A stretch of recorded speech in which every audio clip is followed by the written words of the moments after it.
তোমাদের বেশিরভাগই আমাকে কমেন্টে একটা বড় প্রবলেমের কথা জানিয়েছ। অনেকে আমাকে পার্সোনালি মেসেজ করে মনের কষ্টগুলো ভাগ করে নিয়েছ। তোমাদের সবার অভিযোগ প্রায় একই রকম। আগে সে আমাকে খুব ভালোবাসত, সম্পর্কটা আগে খুব ভালো ছিল, কিন্তু যত দিন যাচ্ছে সম্পর্কটা কেন যেন খারাপ হয়ে যাচ্ছে। এখন সে আমাকে আর আগের মতো পছন্দ করে না, আমার সঙ্গে কথা বলতে চায় না, এমনকি আমার সঙ্গে দেখা করতেও তার অনীহা। পরিস্থিতি এমন পর্যায়ে গেছে যে আমার নামটা শুনলেও সে এখন বিরক্ত হয়ে যায়। আমাকে প্রায় সব জায়গা থেকে ব্লক করে দিয়েছে। অথচ ভাবলে অবাক লাগে, এই মানুষটাই একদিন আমাকে পাগলের মতো ভালোবাসত। আজকে আমি এই সিরিয়াস প্রবলেমটা নিয়েই তোমাদের সঙ্গে খোলামেলা আলোচনা করব এবং এই অবস্থা থেকে বেরোনোর একটা পথ দেখানোর চেষ্টা করব। যদি তোমার হাতে এখন পর্যাপ্ত সময় থাকে তবেই এই ভিডিওটা শেষ পর্যন্ত দেখো, আর যদি সময় না থাকে তবে যখন তুমি একদম ফ্রি হবে তখন দেখো।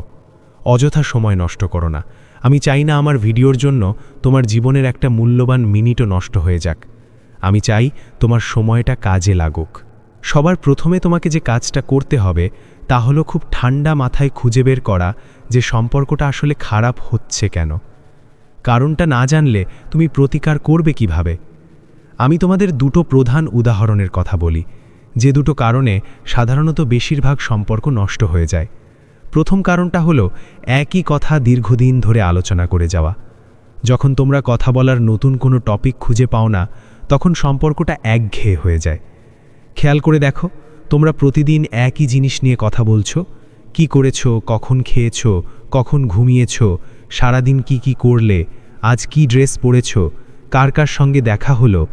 এই যে দিনের পর দিন একই গণ্ডির মধ্যে কথা বলা, এতে ভালোবাসার চেয়ে একটা যান্ত্রিক অভ্যাস তৈরি হয়ে যায়।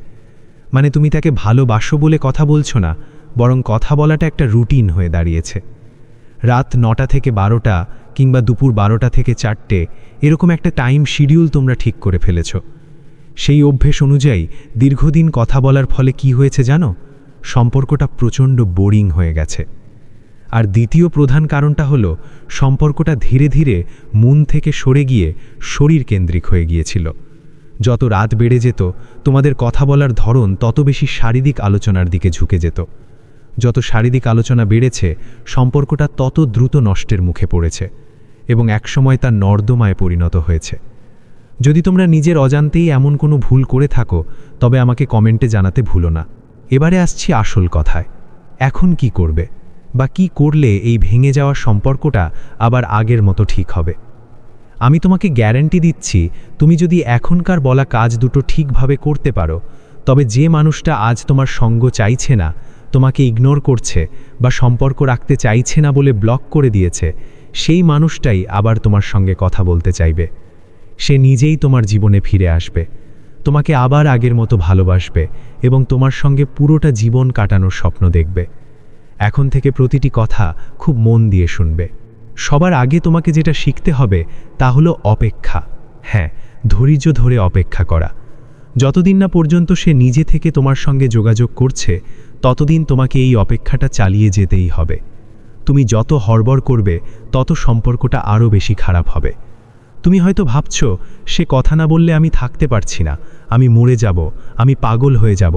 এইসব আবেগী মেসেজ বা ফোন করলে সে তোমার উপর মায়া করবে। কিন্তু সত্যিটা হলো, তুমি যতই এই পাগলামি করবে, সে তত বেশি তোমার উপর বিরক্ত হবে। একটা মাছ যখন জালের ভেতরে আটকা পড়ে যায়, সে যত বেশি নিজেকে ছাড়ানোর জন্য ছটপট করে, তত বেশি সে জালের সুতোর সাথে জড়িয়ে যায়। তেমনি সম্পর্কটা যখন একবার খারাপের দিকে গেছে, তখন তুমি যদি খুব দ্রুততার সঙ্গে তা ভালো করার চেষ্টা করো, তবে হিতে বিপরীত হবে। একটা পুরনো কথা আছে, বিনাশকালে বুদ্ধিনাশ। সম্পর্ক যখন খারাপ হয়, মানুষের বুদ্ধিটাও ঠিক সেই রকম হয়ে যায়।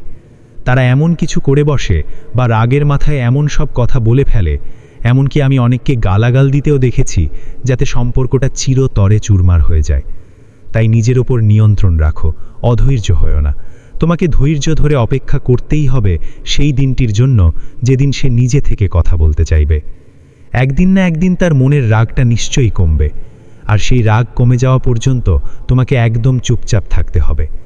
যদি তুমি নিজে বেশি কায়দা করতে যাও বা খুব তাড়াতাড়ি সব ঠিক করতে চাও, তাহলে যা অবশিষ্ট আছে তাও ভেঙে যাবে। যতদিন ঝড় বইছে ততদিন আড়ালে শান্ত হয়ে বসে থাকাটাই বুদ্ধিমানের কাজ। ঝড় থেমে গেলে তবেই সামনে এসো। মনে রেখো, প্রেম বা ভালোবাসা একটা যুদ্ধক্ষেত্রের মতো, আর এই যুদ্ধে তারাই শেষ পর্যন্ত জয়লাভ করে যারা পরিস্থিতির গুরুত্ব বুঝে পিছিয়ে আসতে জানে, যারা জানে কখন নিজেকে লুকিয়ে নিতে হয়। এখন তোমার সম্পর্কের উপর দিয়ে একটা কালবৈশাখী ঝড় বইছে।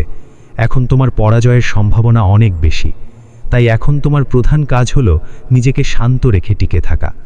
যতদিন এই ঝড়টা পুরোপুরি চলে না যাচ্ছে ততদিন নিজেকে একটু সংবরণ করো। যখন সে নিজে কথা বলতে চাইবে ঠিক তখনই তুমি কথা বলা শুরু করবে। এবারে আসি তোমার দ্বিতীয় কাজ নিয়ে। কথাগুলো খুব মনোযোগ দিয়ে শুনবে। এখানে ভুল করা মানেই সব শেষ। যদি ভুল করো তবে আমার এই ভিডিও দেখা বা তোমার এই চেষ্টা সব বেকার হয়ে যাবে। আমি খুব গুরুত্বপূর্ণ একটা কথা বলছি, একদম অন্যমনস্ক হবে না। তোমাকে গভীরভাবে খুঁজে বের করতে হবে কেন তোমাদের সম্পর্কটা আসলে খারাপ হয়েছিল। তুমি কথা বলার সময় কোন প্রসঙ্গগুলো টানতে যা ওর একদম অপছন্দের ছিল, সেই পয়েন্টগুলোকে খুঁজে বের করো এবং সেগুলোকে নিজের মন থেকে পুরোপুরি মুছে ফেলো। সম্পর্কটা কেন বোরিং হয়ে গিয়েছিল সেই কারণগুলো ডায়েরিতে লেখো এবং সেগুলো থেকে শিক্ষা নাও। দেখবে আমাদের প্রিয় মানুষগুলো কিন্তু মাঝে মাঝেই বলে দেয় যে এই জিনিসটা আমার পছন্দ নয়, এই কাজটা করো না, বা এই কথাগুলো শুনতে আমার ভালো লাগে না। আমরা সেগুলো কানে তুলি না। যেমন ধরো বারবার ফোন করা। আমি অনেককে দেখেছি প্রিয় মানুষকে প্রচুর ফোন করে বিরক্ত করতে। কেন ফোন ধরনি, কোথায় ছিলে, কার সঙ্গে ছিলে, এইসব জেরা করতে করতে তোমরা সম্পর্কটাকে শ্বাসরোধ করে মেরে ফেলো। আরে তারও তো একটা ব্যক্তিগত জীবন আছে, পরিবার আছে, বন্ধুবান্ধব আছে। তাকে এতটা সন্দেহ করো না যতটা সন্দেহ তার সহ্য ক্ষমতার বাইরে চলে যায়। সন্দেহটা যদি মাত্রাতিরিক্ত হয়ে যায় তবে সম্পর্কটা কর্দমাক্ত হয়ে যায়। তাই দয়া করে কাউকে ভালোবাসার নামে টর্চার করবে না। সে তোমাকে ভালোবাসে মানেই সে তার স্বাধীনতা বা তার অস্তিত্ব তোমার কাছে বিক্রি করে দেয়নি। এই কথাটা সব সময় মনে রাখবে। নতুবা আজকে যে হতাশা নিয়ে তুমি অঝরে কাঁদছ, এই কান্না তোমাকে ভবিষ্যতে আরও বড় পরিসরে কাঁদতে হতে পারে। তাই সবসময় তাকে শ্রদ্ধা করতে শেখো, তার সাথে ভদ্রভাবে কথা বলো। আর সবথেকে বড় কথা হলো, কথা বলার সময় এমন সব টপিক বেছে নাও যা দিয়ে ভবিষ্যতের একটা সুন্দর স্বপ্ন তৈরি হয়। একটা নতুন বাড়ি বানাবো আমরা, সেই বাড়িটা দেখতে এরকম সুন্দর হবে।